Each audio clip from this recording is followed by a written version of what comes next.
a man without love.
The W train is one of few subway lines that were created in the 21st century. The W train has some interesting history during its 16-year existence. This video will delve into the life of the W train.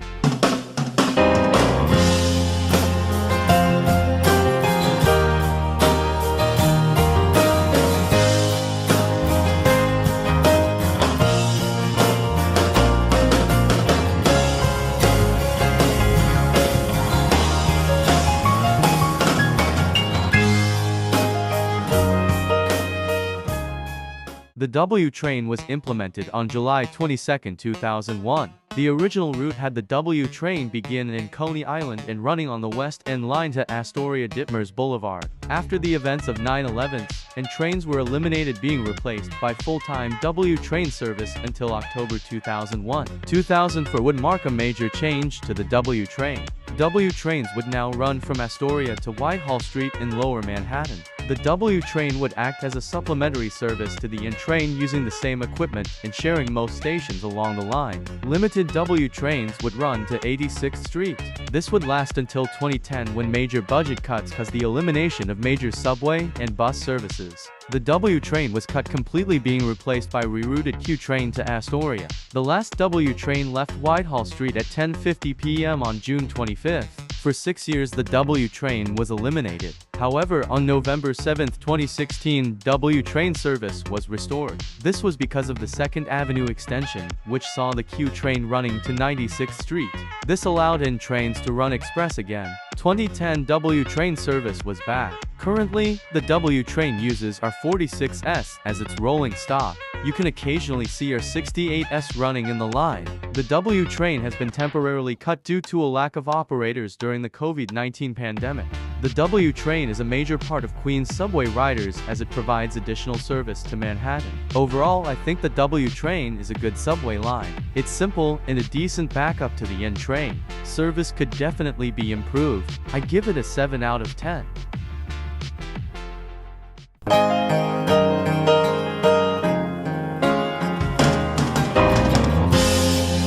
So what becomes of you, my love, when they have finally stripped you off the handbags and the glad rags that your granddad had to sweat so you could buy?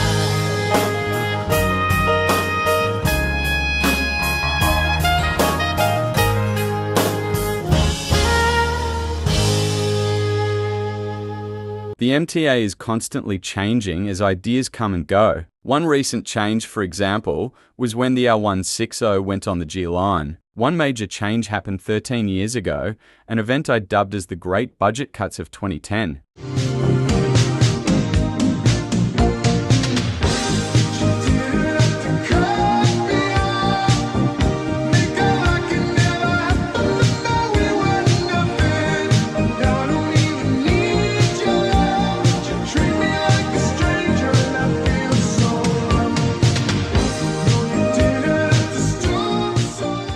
Let's go back to 2008. America is living through a financial crisis. The MTA had a staggering $1.2 billion deficit. Things had to be changed. In January, the New York Daily News reported that transit projects would face major budget cuts. By December 2008, the MTA was looking to raise fares. The MTA planned to run fewer trains and buses on weekends, entirely eliminating the W and Z trains and getting rid of late-night service on some bus routes. Journalists were beginning to call these doomsday service changes. As 2009 was beginning to wrap, the MTA made a decision that would change the next decade for them. The MTA approved the service cuts, which included the elimination of free student MetroCards, the elimination of 2 subway lines, and a reduction in subway and bus service during certain times. In 2010, the service cuts were changed. The W and V trains would be eliminated, either a reduction or a complete elimination of 110 bus routes.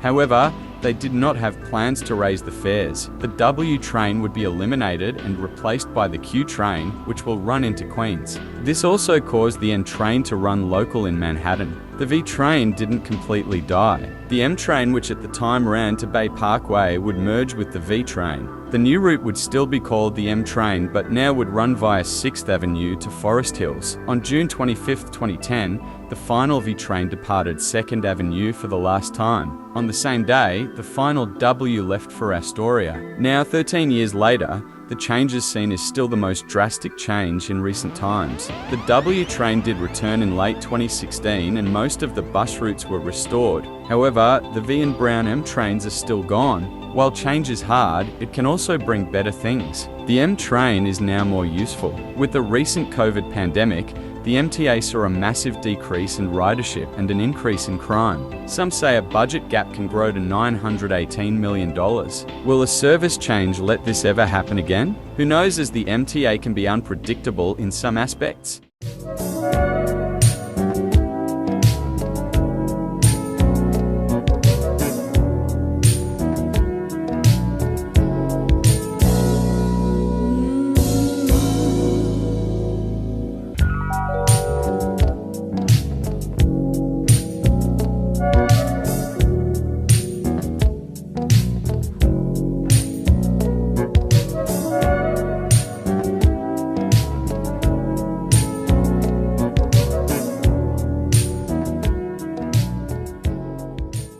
If you are a casual subway fan, then you would know of the famed Redbirds. The Redbirds weren't just one train model, instead it was a series of train models, the first of which being the A26. Join me as we discuss the history of the A26, the first ever Redbird.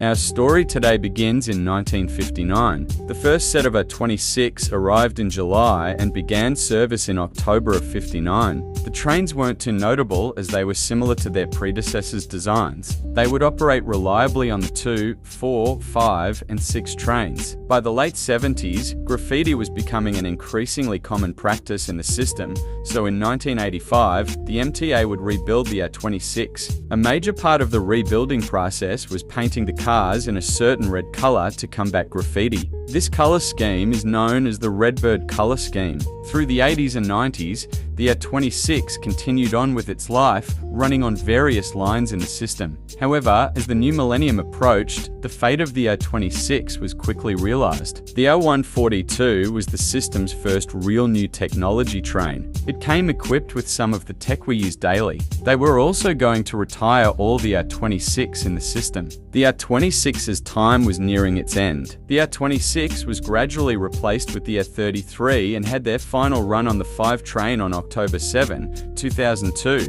Nearly 43 years of service. After retirement, the cars were stripped of parts and dumped in the ocean to create artificial reefs. One pair became school cars and were reefed in 2009. Cars 7774 and 7775 are the only surviving A26 and are stored in the concourse yard. The A26 are, in my opinion, one of the forgotten train models. They do not get brought up often unless grouped together with other models. They were decent trains and served a good time. Overall, the cars are a 6 out of 10.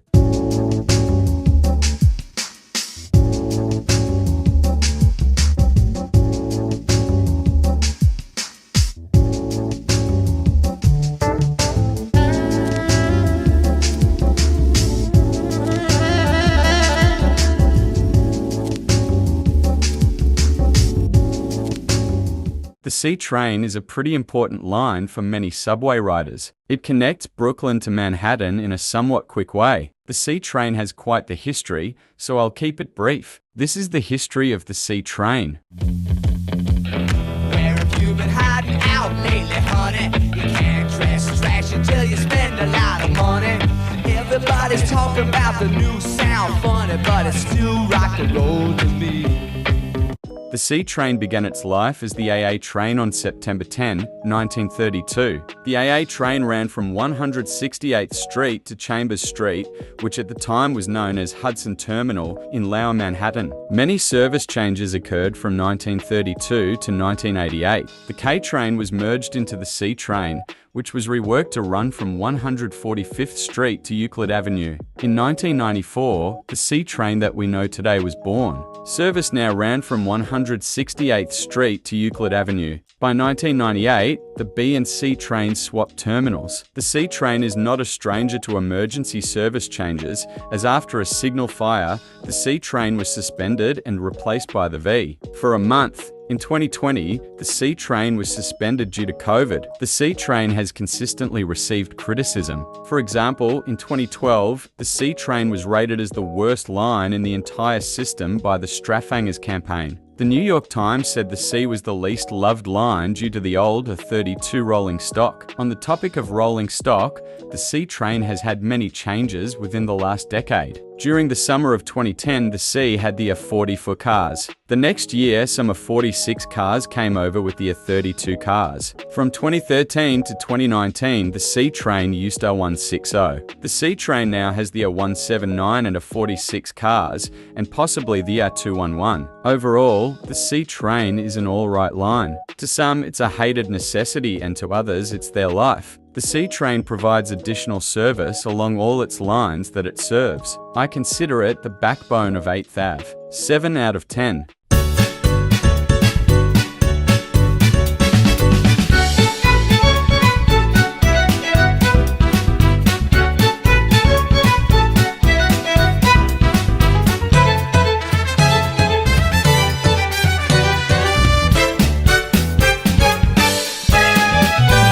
The New York City subway is a vast network of tunnels, stations, and tracks. To navigate this complex system, you may need to look at a map or a sign. But have you ever wondered why the signs look the way that they are? In today's video, I will explain the subway's nomenclature. If I find my way home, yeah. Wouldn't it be crazy? Don't you still amaze me? Wouldn't it be crazy? Don't you still amaze me? When riding the subway, you'll notice that the trains are identified using 3 different characteristics, that being the line, service, and color. The line is the most consistent characteristic as it is where the trains actually go to. For example, the IND 8th Avenue line. If you are a subway historian, you'll know that the IND was the company that operated the line prior to the merger of all the companies. The other companies are the IRT, which includes all the numbered lines, and the BMT, which operates some lettered lines. The next characteristic is the service designation. This is the letter or number of the line. For example, the service designation for the 1 train would be the number 1. This is an easy concept to understand. However, the next characteristic might not be. The final characteristic is the route color. The color of the route represents the trunk line, which is the line that the route uses the most in Manhattan. For example, the 1 train would be red since it run on the IRT Broadway 7th Avenue line. Each trunk line has its own color, and the color or route may not reflect the terminals of a line. For the signs that are in the station, you'll need to identify which way you're going. The subway uses uptown and downtown as directions. Each route has a terminus, and uptown refers to the terminal that is the northernmost or westernmost in some cases, like the L train, and since uptown is north, downtown is usually south or east. It is best to know the borough of your destination, as this can really help if you are lost in the system. Did you know that at one point the MTA used yellow on the subway globes? Each color had a meaning. Green meant that a station was open 24/7 with a token booth. Red meant that a station was exit only and was without a token booth. Yellow meant that a station was open but it had a part-time token booth. With the rise in MetroCards, the need for a token booth decreased, so the yellow globe was phased out. Now green means the station is opened, and red means that station's entrance is closed. The official subway font is Helvetica, which can be seen on station signs, route, bullets, and rolling stock. At first, the subway system may seem difficult to navigate, but once you break it down, it becomes a lot more manageable. In my opinion, this sort of complexity makes riding the subway all the more interesting. That may not be the case if you do take the train for work. I hope this video was informative and that you all enjoyed watching.